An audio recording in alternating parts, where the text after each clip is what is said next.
everyone. Welcome into another edition of Just Another Year Chicago. My name is Tony Sapita. I'm joined again by my co-host, Nick Barr. How you doing today, Nick? Tony, I am doing great. Coming off a little Thanksgiving break for the boys. Hopefully you guys, all of you listening, had a wonderful Thanksgiving. But now it is time to get back into the Bulls as the number one topic of our lives. Tony, let's get into it. Of course. And just a little warning, I am having my Michael Jordan flu game today. They call me the Michael Jordan of podcasting because I cough during podcasting. So if you're going to hear it throughout. So we can just hop right into it before we do all of that. The early 2010s vibes are back. The bench mob returns in 2021 with guys like Alex Caruso, Kobe White, Javonte Green, Derek Jones Jr., and of course our Chicago kid, Ayo Dosunmu. Head over to www.benchmob.com to get your bench mob shirt, wristbands, and more. Use code J20 JAY20 to get 20% off your order. Portion of all sales goes to the Quiet Storm Foundation, the CJ Watson's Foundation. Nick, what you got for us? So, time to bring it back around. I know we've been a little bit absent lately in the past week, been spending a lot of time with family. Tony's sick, but we are here to talk Bulls for the remainder of the season. Now, just a little recap since it's been a little bit. Bulls are currently sitting at 5th place. Okay. And by 5th place, it's really 4th place. Okay. Because we have the same record as the Bucks, who sit at 13 and 8. I mean, and they sit at the 4 spot. Really, Bucks and the Bulls neck and neck. Now, obviously, we've dropped a lot in the power rankings. We've gone 5-5 in our last 10. We've seen some awesome wins, Tony, but we've also seen some really terrible losses. And the most recent, we'll start with that disappointing loss against the Heat. Now, I know it's hard to say it's disappointing because they're a title contender, right, for this season, but just how we played. I mean, we just can't, like, Vooch and LaVine can't play like that if we're going to win. It's that simple. I really don't think it's much more complicated than that. Now, the only other thing I would say is that going 11 for 39 from the 3-point is not going to cut it. That's 28%. So we need to bump those numbers up a bit. Now, optimistic side here, I'm hoping that Kobe White is still, meshing with the new squad. We've seen him have a few good games, but he still looks a little neurotic out there. Just I think he's just getting used to the play style of all the new players. So hopefully he provides a bigger 3-point spark because we're gonna need to shoot better from 3 as a team, man. And I think the other thing, obviously, we would love it if Lonzo could get back to his beginning of the season stature with his 3-point shooting. I mean, he was like the hottest 3-point shooter in the league, and he's fallen off a little bit since then. So the one consistent piece to this Bulls team has been DeMar Derozan. He had 28 points the other night against the Heat. Really the only big takeaway from that, right? The only positive part about that game was just knowing that, this guy is a legit MVP candidate. And so here we are, Tony. We are talking prematurely about DeMar Derozan as the MVP candidate. And I have a dog barking in the background. So why don't you take the wheel? Do you think he can keep this up, Tony, for the remainder of the season? We're seeing zoning now to take away his mid-range. We're seeing face guarding. I mean, he's going to be treated like an MVP candidate since he's been playing like it. Can he keep this up is the question. Yeah, I think so. And before I kind of go into that, it kind of goes to your point of how the Bulls kind of, I guess, let us down against the Heat. But again, like, that's a great team, but we have those expectations now. That's more of what it is. And we know they're better than how they played against the Heat. They played against the Heat, played against was the Rockets, played against some of those other teams.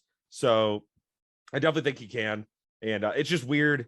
It's so weird being like, yeah, we definitely have the MVP candidate on our team. Do we think he can keep it up? It's always like, are we going to keep maybe 2 guys from this roster going forward? What are we going to do? So I do think he will, because he does seem like a guy that kind of, he clearly idolizes Kobe. He's wearing those Kobe's every night. Kobe obviously idolized Jordan, and that the biggest thing about Kobe and Jordan that I think DeMar has is that work ethic. He does not seem to, he never quits. Like, we've seen his games, his kind of off games. It's just because he's tired. He is physically depleted. It's not because he's not trying out there, which we'll see other stars in the league do. So I think especially if he takes this team to the playoffs to a decently high seed, I think, there's no reason he shouldn't be the most valuable player. For sure. And I think, and I can understand why people, would say he has no chance of even being in the top 5 by the end of the season. I get it, just because historically speaking, but he's also never played like this before. And you could argue that he's still kind of in his prime. And, I think just a couple things here. He's 4th in points scored this season with 542, only a few shy, from Steph and the other leaders. So, he's right there in terms of scoring. LaVine has been playing slightly hurt. Patrick Williams is out, obviously. I saw that he's even going back to take some classes at Florida State because he's so bored that he got this, this long injury. Yeah, that was interesting. And Vooch just hasn't played that well. That is that's just the fact of the matter. He had COVID too for a little bit. So you can already make the case for DeMar. Obviously, he needs to keep that up and play at this caliber the whole season for that to even be possible. And like you said, lead him to a decent seed in the playoffs. But I think tonight, and listen, we're recording this and they're literally about to tip off versus the Hornets. But little storyline for you. Okay. I'm going to put my Big J hat on, and I'm thinking, hey, if LaVine has a little bit, if he's limited, he is actually in the lineup tonight. He has an illness, not COVID related. So, clap it up for that. Not COVID related, but a little bit of a flu game tonight for Zach LaVine. So huge opportunity for DeMar to keep up, his MVP season, right? I mean, if he can because we're going to need a lot of firing power against the Hornets here. This is a decent team. We got the, Lonzo versus LaMelo, but my eyes are going to be on DeMar DeRozan tonight, Tony. So, go Bulls. That's really all I have. I think that, DeMar really can do it. I think he can pull off MVP, and we will see if he continues. Yeah, honestly, probably the hardest part of him winning MVP this year, I don't think it's not going to be his play. It's like I said, it's not going to be his work ethic, anything like that. It's going to be the fact that Steph Curry is just going bananas. It's just not fair. Like that's, it's like when, Jordan, beat everyone in the, for the MVPs back in the 90s. It's like, yeah, Charles Barkley was great. Don't get me wrong, but you're obviously going against, some of these bigger guys. So the correct answer is Steph Curry's going to win MVP, but we're Bulls fans, and this is just another year Chicago. So DeMar DeRozan is still in the race, baby. There's always an argument to be made for the best player on a team, especially a team like the Bulls, where they completely retooled, and especially if LaVine and Vooch, and they kind of. I mean, LaVine will obviously always have good games, but he does have a couple cold streaks. And Vooch, I don't know what's going on with him. So DeMar carries this team with all of that, and without Lonzo, I guess, shooting the lights out anymore, he's got a strong argument. So that's really all I got on it. So Nick, you got any final thoughts for us? That's it, man. Let's win the Ball Bowl. Yeah, we got to. LeVar wants his boys to meet up in Chicago. I appreciate him saying that instead of meeting up in Charlotte.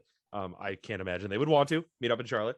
LeVar's probably like, I'm all set as soon as this contract runs up for LaMelo. So go Lonzo. Do your thing tonight. But with that, that'll do it for another episode of Just Another Year Chicago. My name is Tony Sapita. Thank you again to my co-host Nick Barr. Thanks for tuning in, everyone. Thanks for also sticking with me through my clear, just like whatever's going on here. Not COVID. Until next time, Bulls fans, keep seeing red.